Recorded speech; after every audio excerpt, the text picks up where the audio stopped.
All the while your heart's on fire, keeping off to your own desire. Look at all you've endured, heartaches that have crushed your worth. All the while your mind's at war, you keep coming back for more.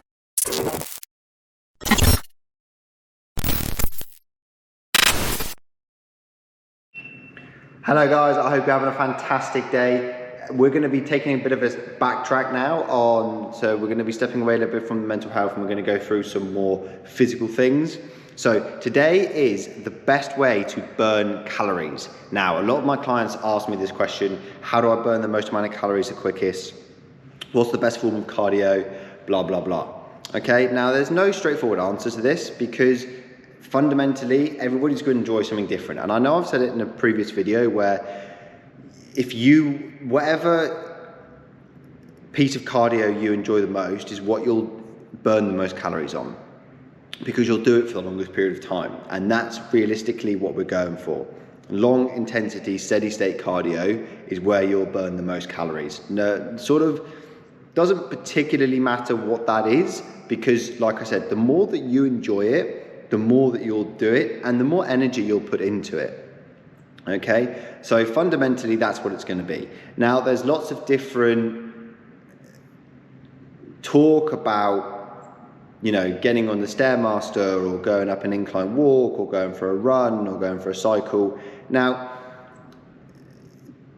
fundamentally, I think if you wanted to burn the most amount of calories possible, it's going to be inside of a gym on a piece of equipment like an erg. Yeah, ski erg, rowing erg, or an assault bike.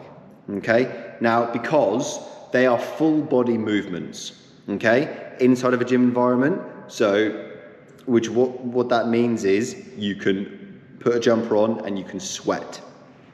Okay, now the active body thermogenesis, by trying to cool you down, is going to burn the most calories.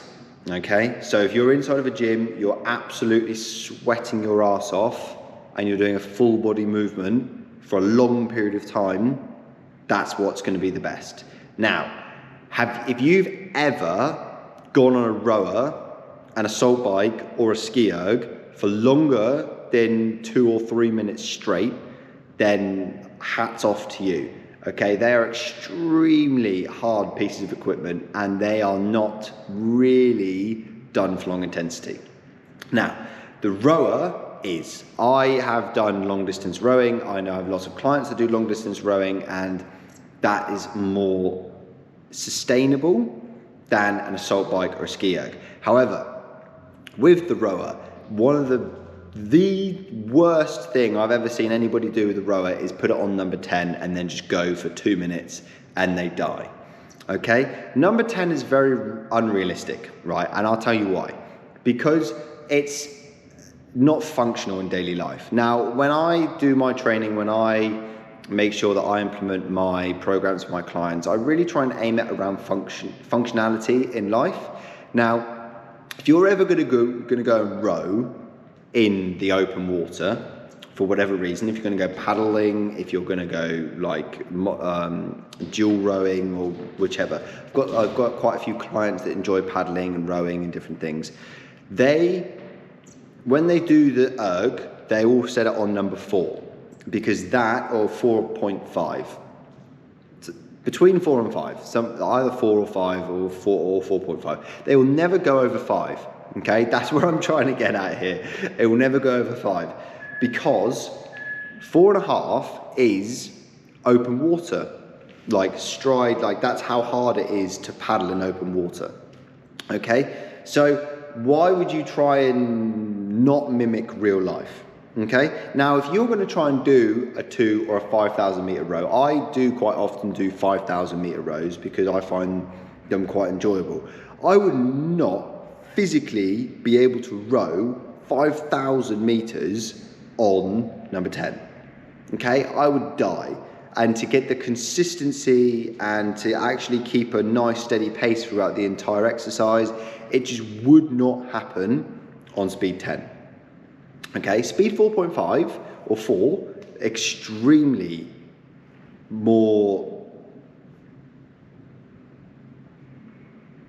acceptable, is the word I'm looking for, acceptable to do for a longer period of time and to keep up a good pace, okay? Because if you're going, die for 2 minutes, going, die for 2 minutes, that's not doing you really any good, okay? You want to build that long intensity heart duration, yeah? We want to do things, like I said, more functionally for life, okay? When do you ever go out in normal society and do anything really hard for a very short period of time? Yeah, you don't just go out in normal day life and just do sprints, for example, do you? So why would you mimic that in the gym? You know, the gym is our time to build our bodies to help us in daily life the most. Yeah, does that make sense? So you want to build your long intensity, steady state cardio. Yeah, if you do this, what I'm suggesting, yeah, and you go on the treadmill for half an hour or an hour at the max incline at 2 or 3 miles an hour, then that will enable you to walk further. That will enable you to walk up hills better. Not only because you're practicing walking, but because you're building that endurance up a hill. You'll be in the gym, you'll be sweating, it'll be hard, you'll build your cardiovascular system, and then that is a transferable skill outside of the gym. Exactly the same with the rower. If you're at a steady, consistent pace for half an hour or 40 minutes without breaking, then that is going to transfer to daily life because you're building the heart to be able to withstand long durations over a long period of time.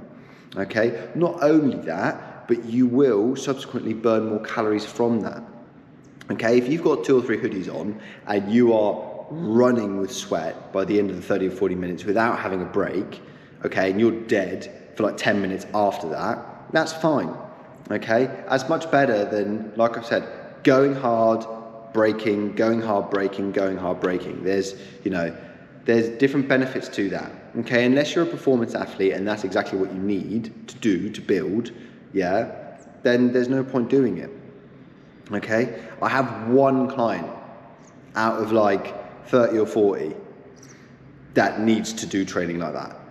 Okay, and even then he doesn't even really need to do training like that, but that's what he wants to do. That's what I've had not arguments, but I've had the conversations with him. Be like, you don't need to do this. Why are you doing this? And he goes, because that's what I enjoy. And like I've said, bringing it back, fundamentally, whatever you enjoy the most, you will put your effort into. And I will be honest, he puts his blood, sweat and tears into those little HIIT workouts, and he really enjoys them.